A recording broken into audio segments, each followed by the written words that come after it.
In today's financial markets, uncertainty and volatility are a constant challenge. Businesses, investors, and financial institutions face risks from changes in interest rates, exchange rates, commodity prices, equity markets, and credit conditions.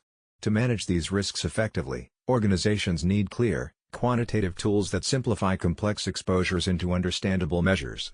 One of the most important tools for this is called Value at Risk, or VaR. VaR estimates the maximum potential loss a portfolio could face over a specific time period with a given level of confidence, assuming normal market conditions.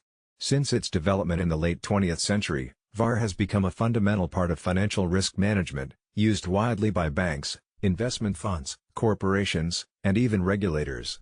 Frameworks like Basel II and Basel III have formalized the use of VaR for calculating required capital to cover market risks.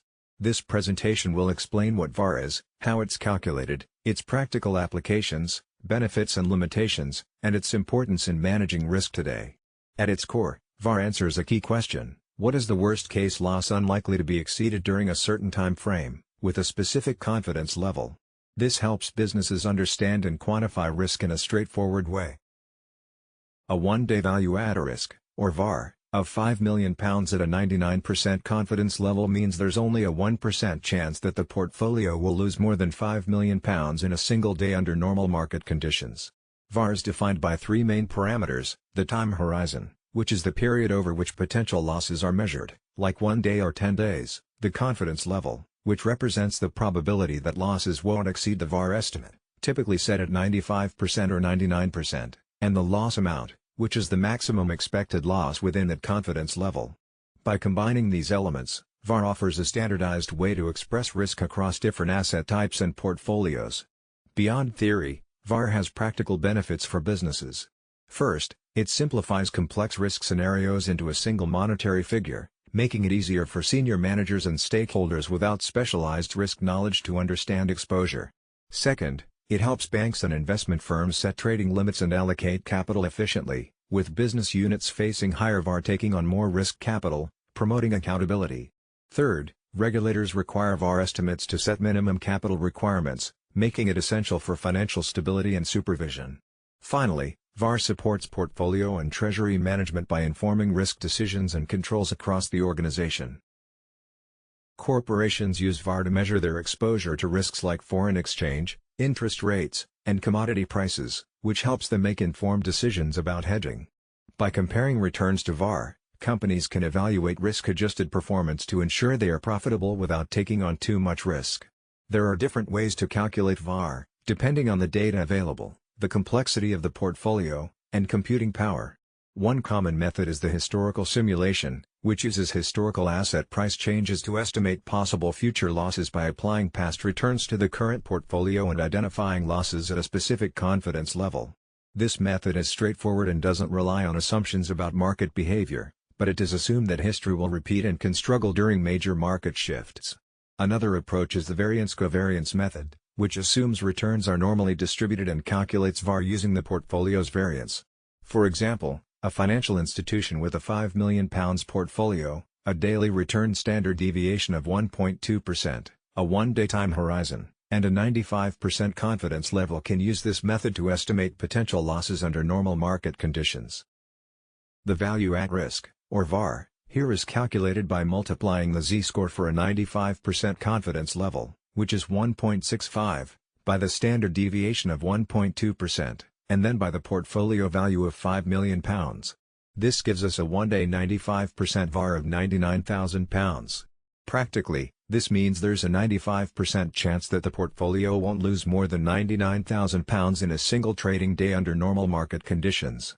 Conversely, there's a 5% chance that losses could be greater than £99,000 in one day. One advantage of this method is that it's computationally efficient and useful for large portfolios. However, it assumes that returns follow a normal distribution, which means it can underestimate the risk of rare but severe market events. Another way to estimate VaR is through Monte Carlo simulation, which uses statistical models to generate thousands of possible price scenarios. By defining return distributions, simulating many outcomes, and calculating the portfolio value in each case, we can get a loss distribution and extract the VaR from that.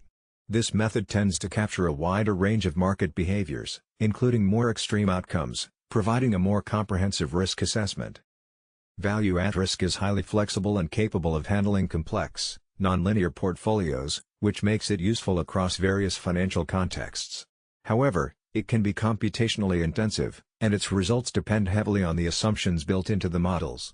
In practice, global banks use daily VaR to measure risks in their trading books, often reporting a one-day 99% VaR of significant amounts like £20 million to guide risk controls and regulatory capital. Investment funds apply VaR to set limits aligned with their risk tolerance, ensuring portfolios don't exceed a certain risk percentage relative to net asset value. Multinational corporations rely on VaR to assess foreign exchange exposure and hedge appropriately, especially when revenues come from multiple currencies. Commodity-exposed businesses like airlines use VaR to estimate potential losses from fuel price volatility and design hedging strategies accordingly. The main advantages of VaR are its simplicity and clarity, as it condenses risk into a single monetary figure that non-technical decision-makers can easily understand, and its capacity to standardize risk measurement across different entities and portfolios. Value at risk, or VaR, allows us to compare risk levels across different portfolios, asset types, and business units, making it a versatile tool. It adapts well to several kinds of risks including market risk, foreign exchange risk, commodity risk, and interest rate risk. Additionally, VaR is widely accepted by regulators and is integrated into global banking regulations, which supports its credibility. However, VaR has its limitations. It doesn't account for how severe losses might be beyond a certain confidence level, a shortcoming that became clear during the global financial crisis. Also, different VaR models can produce varying results for the same portfolio, which introduces model risk. It often assumes that returns follow a normal distribution, which can underestimate risk when returns are skewed or have fat tails.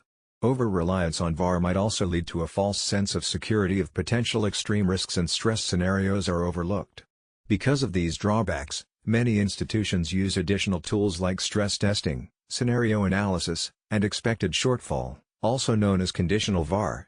Expected shortfall gives a better insight by measuring the average loss beyond the VaR threshold, offering a more comprehensive view of extreme downside risk and is becoming increasingly favored by regulators. Value at risk is a key tool in financial risk management because it simplifies complex risk factors into a single, easy-to-understand measure. This makes it easier for businesses to make decisions, comply with regulations, and manage their capital effectively. However, it's important to remember that VaR has limitations, such as not fully capturing extreme risks and relying on certain statistical assumptions. Because of this, VaR should be used alongside other risk management methods like stress testing and scenario analysis. When used carefully and as part of a wider approach, VaR remains essential for helping organizations handle uncertainty, manage risk responsibly, and build long-term financial stability.